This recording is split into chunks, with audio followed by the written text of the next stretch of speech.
Everyone, welcome to my channel by DS.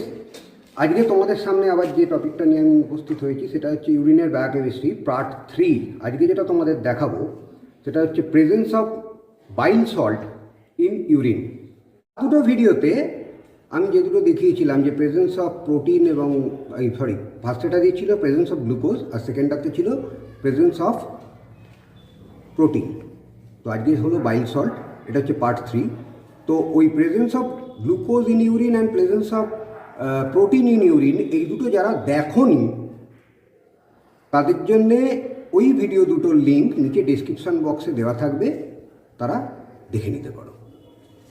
ওকে, তো bile salt যেটা হয়, বাইল সল্টটা কোথা থেকে আসে? বাইলটা প্রথম কথা হচ্ছে আমাদের সিক্রেট হয় লিভার থেকে, নিয়ে তারপরে গল ব্লাডারে সেটা জমা হয়, সেটা তোমরা জানো। এবার এই বাইলের মধ্যে থাকে বাইল সল্ট। কী বাইল সল্টের নাম?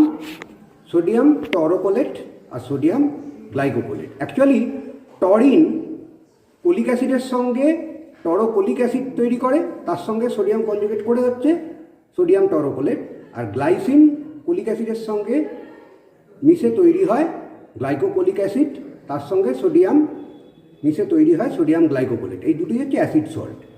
এখন এই বাইল সল্টের কাজটা কি সেটাও তোমরা পড়েছো। সেটা হচ্ছে কিছুই না, এই বাইল সল্ট না থাকলে আমাদের ফ্যাট ডাইজেশন এবং অ্যাবজর্পশান এই দুটো কোনোটাই হতো না।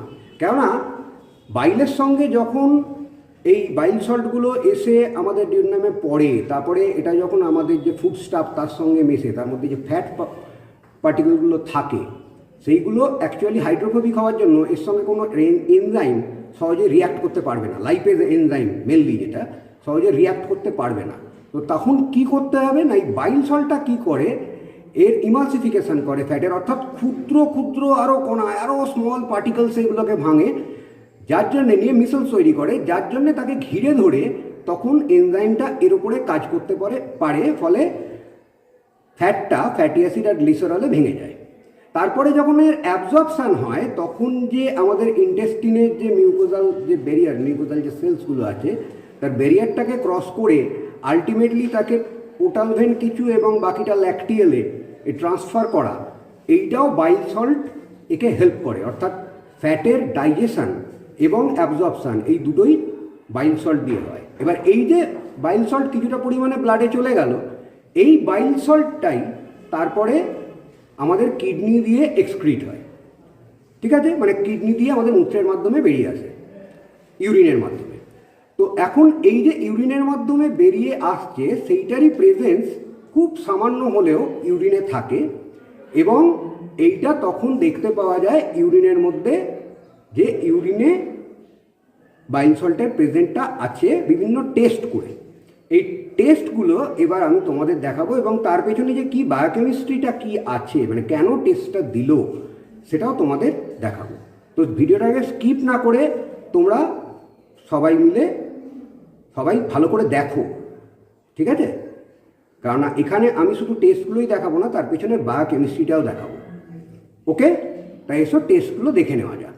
প্রথমে যেটা করবো, বাইল সল্টের একটা খুব সুন্দর টেস্ট, সেটা হচ্ছে হেজ সালফার টেস্ট। তো এখানে কি করতে হবে? আচ্ছা, প্রথমেই বলে রাখি, এখানে আমি নিয়েছি সিনথেটিক ইউরিন, ঠিক আছে? কেননা আগেও বলেছি যে আমরা নর্মাল ইউরিনে কাজ করি না, মানে করলে অনেকের প্রবলেম হয়, সেই একটু ইরিটেশন হয়, সেই জন্যে সিনথেটিক ইউরিন দিয়েই কাজ করছি। তাই এখানে দুটো টেস্ট টিউব নিতে হবে হেজ সালফার টেস্টে। একটাতে নিতে হবে প্লেন ওয়াটার, আর একটাতে নিতে হবে ওই সিনথেটিক ইউরিন। দেখো, আমি একটার মধ্যে নিয়েছি প্লেন ওয়াটার, আর একটার মধ্যে নিয়েছি বাইল সল্ট, ইউরিন যার মধ্যে বাইল সল্ট আছে। এবার এইখানটা আমি নিচ্ছি সালফার পাউডার। তো সালফার পাউডারের আমি একটুখানি করে নিয়ে দুটো টেস্ট টিউবের মধ্যে আমি দেবো। আমি প্রথমে জলের মধ্যে দিলাম, আর ইউরিনের মধ্যেও দিলাম। এবার তোমরা ভালো করে লক্ষ্য করো, আলোতে দেখো, আমি দুটোকেই একটু এরকম করে নাড়াবো, ঠিক আছে? জলের মধ্যে তার কোনো ট্রেসই নেই, তলায় কিছু পড়ছেও না, ওই ওপরেই ভাসছে। ওকে, ওয়ারাস বাইল সল্টের ক্ষেত্রে যদি আমি নাড়াই তাহলে দেখো এটা তলার দিকে আস্তে আস্তে পড়বে।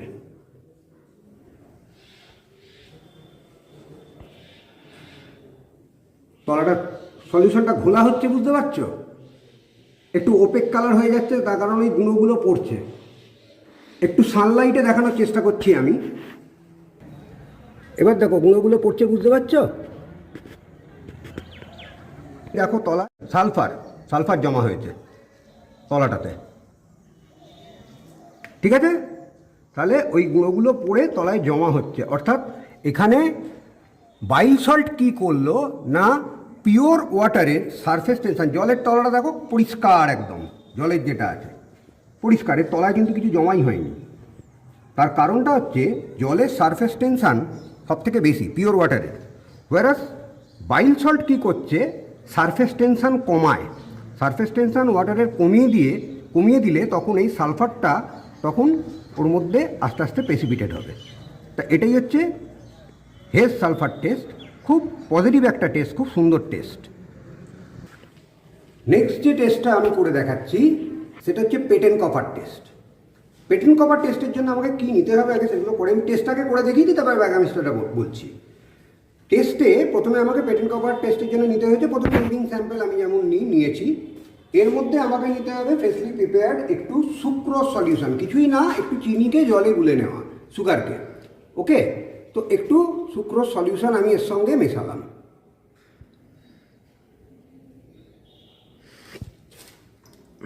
দিয়ে একটু জাস্ট এরকম নাড়িয়ে দেবো, জিনিসটা যাতে ওর সঙ্গে মিশে যায়, ওকে?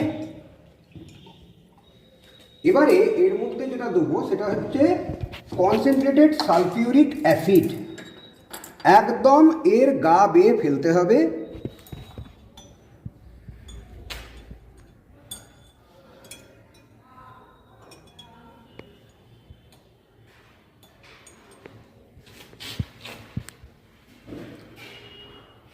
আস্তে আস্তে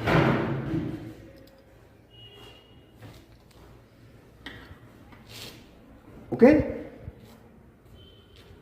একটু ওয়েট করো।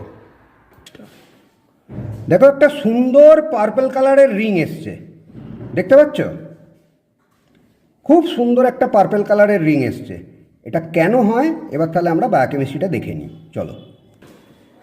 অ্যাকচুয়ালি H2SO4 সুক্রোজকে ডিহাইড্রেট করে ফারফিউরাল তৈরি করে, যা হাইড্রক্সি মিথাইল ফারফিউরালের সাথে রিয়্যাক্ট করে একটা কনডেন্সড প্রোডাক্ট তৈরি করে।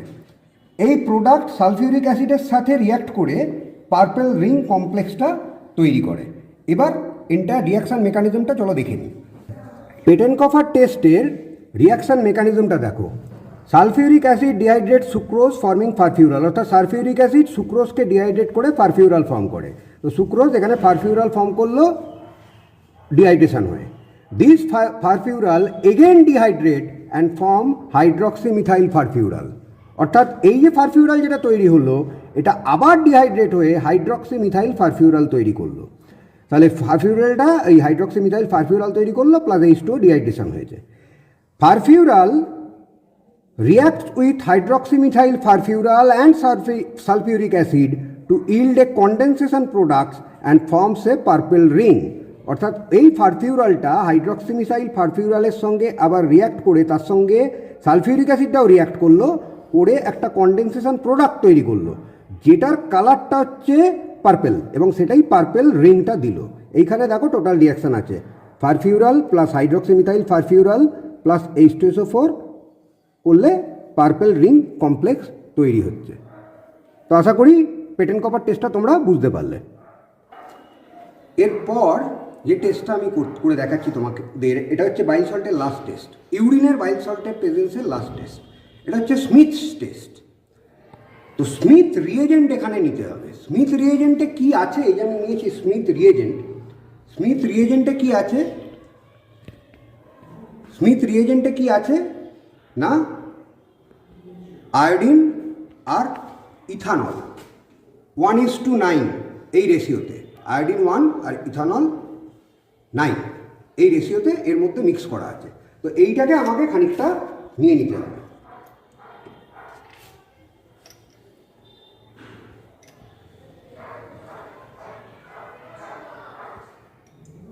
ওকে, নিয়ে নিলাম। এর মধ্যে দেখো আমি ইউরিন স্যাম্পেলটা দিচ্ছি এবং টেস্ট টিউবের গা বেয়ে একদম ফেলবো আস্তে আস্তে।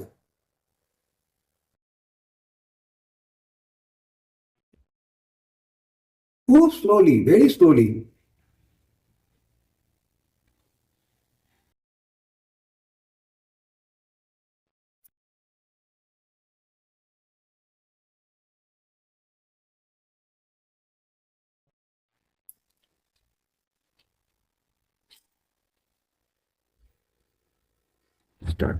দেখো একটা ডিপ গ্রিন কালারের একটা মধ্যিখানে রিং এসছে,